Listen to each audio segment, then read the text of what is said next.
नमस्कार दोस्तों, जन मुद्दों की बात धर्मराज के साथ मेरे शो में आपका स्वागत है। आज हम खड़े हैं दिल्ली के जंतर मंतर पर, जहां पे भारत के लोग अपने मुद्दों के साथ आते हैं और उम्मीद करते हैं कि भारत सरकार उनकी आवाज़ को सुनेगी और उनके मुद्दों पर ध्यान देगी, उन मुद्दों का हल निकालेगी।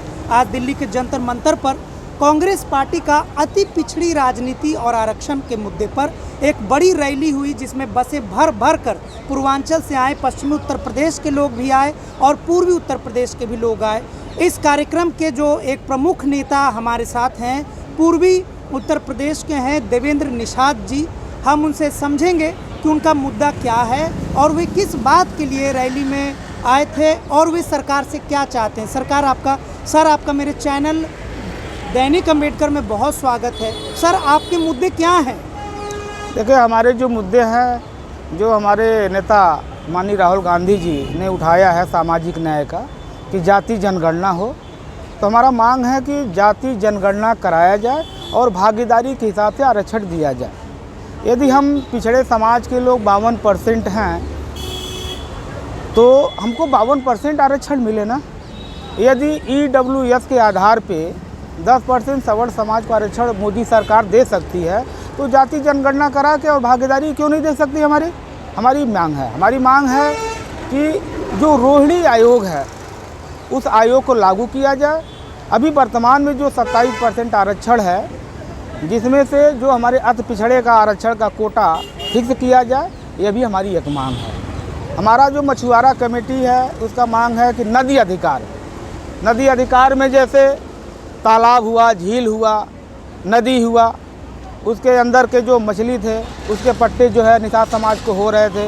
नदी पे जो आपका नाव घाट था, बालू था, नदी किनारे की ज़मीनें थी, वो नदी अधिकार के तहत जो है कानून कांग्रेस पार्टी ने बनाया था, जो वर्तमान में 30-35 साल से कांग्रेस की सरकार उत्तर प्रदेश में न रहने की वजह से जो भी सरकारें हैं उसको निष्क्रिय कर दी हैं। उसको फिर से बहाल किया जाए, मजबूती से लागू किया जाए। और साथ ही साथ हमारा ये भी मांग है कि जिस तरह से एससी समाज के लिए आरक्षण है लोकसभा और विधानसभा और पंचायत में, उसी तरह से हमारी भी स्थिति उनसे बदतर है।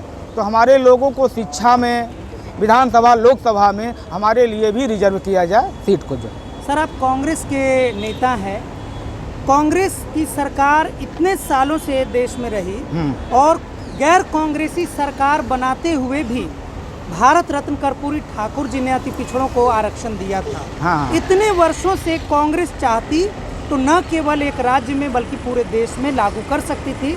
आप उसी पार्टी से खड़े होकर बोल रहे हैं अति पिछड़ों के मुद्दे पर, जिसमें खुद कांग्रेस वर्षों तक सरकार में रही। आपने बहुत अच्छा सवाल उठाया। आप बताइए, जिस कांग्रेस पार्टी ने इस देश की आज़ादी में अपनी भूमिका निभाया, जिस कांग्रेस पार्टी के बैनर पे हमने इस देश को आज़ाद कराया, वो कांग्रेस पार्टी लंबे समय तक देश में शासन किया। और आज स्थिति क्या है कांग्रेस पार्टी का? यदि कांग्रेस पार्टी जो हमारे मुद्दे हैं उन मुद्दों पे लड़ाई पहले लड़ा होता, तो हमारा समाज या जो पिछड़ा समाज या कांग्रेस से दूर नहीं हुआ होता तो कांग्रेस की स्थिति आज इतनी जो दयनीय है वो दयनीय नहीं रहा होता। तो कहीं ना कहीं गलतियाँ हुआ था, और आज उसी गलती को हमारे नेता राहुल गांधी जी, प्रियंका गांधी जी, खड़गे जी उसी गलती को दोहराना नहीं चाहते।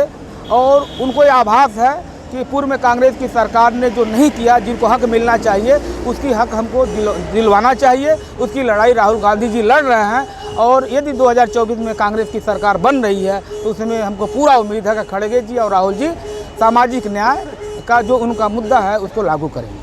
राहुल गांधी, जाहिर सी बात है कि लगातार अति पिछड़ों के मुद्दों को और आरक्षण के मुद्दों को और सामाजिक न्याय के मुद्दों को विशेषकर बहुत गंभीरता से ले रहे हैं, इसमें कोई शक नहीं है। लेकिन वही राहुल गांधी जी के सामने जब अभी हाल में हुए 5 राज्यों के विधानसभा चुनावों में टिकट बंटवारा देखा गया, तो उसमें राहुल गांधी के बार बार सामाजिक न्याय का मुद्दा उठाने के बावजूद अति पिछड़ा समाज हाशिए पर रहा। इसको आप कैसे देखते हैं? देखिए, जहाँ सिस्टम बिगड़ा हुआ है, लंबे समय से जहाँ बिगड़ा हुआ है, तो धीरे धीरे तो उसमें सुधार आएगा। सुधार हो रहा, जैसे उत्तर प्रदेश में मैं हूँ, और उत्तर प्रदेश की हालत यह है कि प्रियंका जी जब उत्तर प्रदेश की प्रभारी बन के आई और अजय लल्लू जी पिछड़े समाज के व्यक्ति रहे, अध्यक्ष रहे, आज के तारीख में जो देश की आज़ादी के बाद जो कांग्रेस पार्टी ने नहीं किया वो काम उन्होंने उत्तर प्रदेश में विधानसभा चुनाव देने का काम किया, चुनाव में टिकट देने का काम किया पिछड़ों को। साथ ही साथ पीसीसी मेंबर हो या एसईसी मेंबर हो तो कांग्रेस पार्टी ने देने का काम किया है। तो हम पुरानी बातों पे हमको इतिहास को देखना पड़ेगा कि इतिहास में कहाँ गलतियाँ हुआ। और राहुल गांधी जी, प्रियंका गांधी जी को अपनी वो इतिहास देखने के बाद लगा कि हाँ इनके साथ अन्याय हुआ है, तो जब उनको मौका मिला तो देने का काम कर रहे हैं। इसलिए हमको उम्मीद है कि जब भी सरकार बनेगा हमको मेरा हक और न्याय देने का काम करेंगे। भाजपा के लोगों का दावा है कि प्रधानमंत्री नरेंद्र मोदी जी अति पिछड़ों के मुद्दों को बड़ी गंभीरता से लेते हैं। इतना ही नहीं, बिहार चुनाव में कई बार प्रधानमंत्री नरेंद्र मोदी कभी खुद को पिछड़ा तो कभी अति पिछड़ा भी बता चुके हैं। हाल में ही लोकसभा चुनाव के ठीक पहले उन्होंने कर्पूरी ठाकुर को भारत रत्न से सम्मानित किया और उम्मीद है कि वह अब की बार मोदी सरकार 400 पार इतनी सीटें वे लाएंगे। देखिए, कर्पूरी ठाकुर जी हमारे पूजनीय हैं। कर्पूरी ठाकुर जी सामाजिक न्याय के बहुत बड़े योद्धा है। वह उनको भारत रत्न दिए, उसका स्वागत है। साथ ही साथ मोदी जी ये कह रहे हैं कि नहीं, मैं पिछड़ों का बहुत बड़ा हितैषी हूँ, तो जाति जनगणना क्यों नहीं करा दे रहे हैं? कराएं तब ना मानूं, जिसे मालूम तो हो जाए। इस देश में जानवर की गणना हो सकती है, इस देश में गाड़ियों की गणना हो सकती है, इस देश में मकानों की गिनती हो सकती है, पेड़ों की गिनती हो सकती है। तो पिछड़ा भैया, आप पिछड़े हो तो काहे नहीं पिछड़ों की जनगणना करा रहे हो? गणना कराओ तब ना माने आप पिछड़ों के हितैषी हैं। और साथ ही साथ मोदी जी कितने पिछड़ा मुख्यमंत्री दिए हैं भाई वोट तो ले कितना दिए हैं। और हमारी कांग्रेस पार्टी, राहुल गांधी जी, जब से कांग्रेस में उनकी एक प्रकार से समझिए कि कांग्रेस पार्टी में जब से उनका थोड़ा सा हस्तक्षेप बढ़ा तो हमारे तो पिछड़े समाज के मुख्यमंत्री हो रहे हैं। अभी सिद्धारमैया जी हुए मुख्यमंत्री कर्नाटका के, और आप भूपेश बघेल जी थे मुख्यमंत्री छत्तीसगढ़ के, अशोक गहलोत जी थे मुख्यमंत्री आपके जो है राजस्थान के।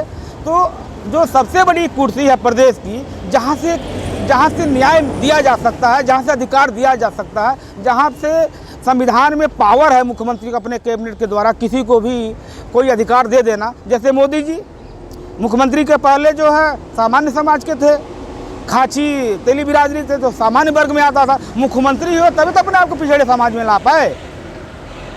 तो यह काम तो कांग्रेस पार्टी कर रही है, हमारे नेता कर रहे हैं, पिछड़ों को नेतृत्व देने का काम कर रहे हैं। और आज देखिए, हमारा तो राष्ट्रीय नेतृत्व ही दलित समाज का व्यक्ति है, तो आज देने का काम कर रहे हैं। इसमें कोई दो राय नहीं है कि राहुल गांधी जी बहुत ईमानदारी से मुद्दों को उठाने का प्रयास कर रहे हैं। हम बात कर रहे थे कांग्रेस के पूर्वी उत्तर प्रदेश के फिशरमैन कमेटी कांग्रेस के नेता देवेंद्र निषाद जी से। देवेंद्र निषाद जी ने अपने मुद्दों को मेरे चैनल दैनिक अम्बेडकर पर रखा। सर, आपका बहुत बहुत शुक्रिया, आपने कीमती वक्त दिया। हम आपके मुद्दों को अपने चैनल पर लगाएंगे। Thank you very much. धन्यवाद।